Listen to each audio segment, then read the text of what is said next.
Pep Guardiola's frantic body language released every frustration suffered in a season of mediocrity as the clouds lifted and the sun finally shone on Manchester City at Bournemouth. Guardiola has cut a tortured, agonized figure for most of a campaign in which the form of his City side fell off a cliff after claiming a historic 4 successive Premier League titles.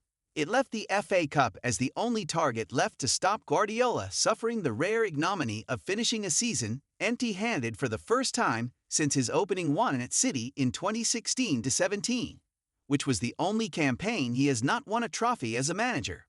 And watching Guardiola at close quarters at Vitality Stadium as City came from behind to win 2-1 made a mockery of Guardiola's own assertion that not even winning the FA Cup could make up for failing to make a dent in the Premier League and Champions League.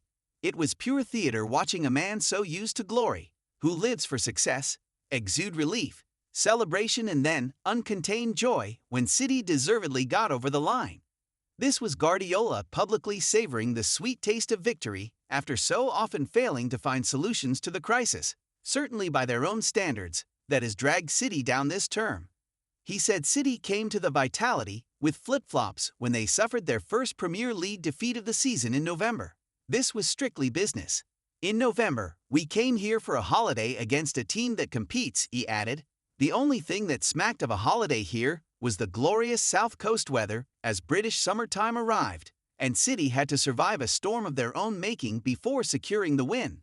From the first minute, Guardiola burned with desire for victory, a live wire in the technical area throughout, and at the final whistle, after a win that sealed a remarkable 7th successive FA Cup semi-final appearance, this time against Nottingham Forest.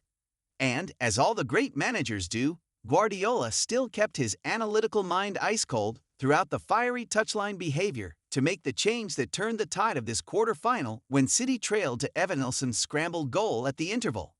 Guardiola removed the struggling central defender Abdulkadir Kuzanov, switching Josko Gvardiol into the middle and introducing talented 20-year-old Nico O'Reilly at left-back. O'Reilly's natural position, as Guardiola confirmed, is a number 10.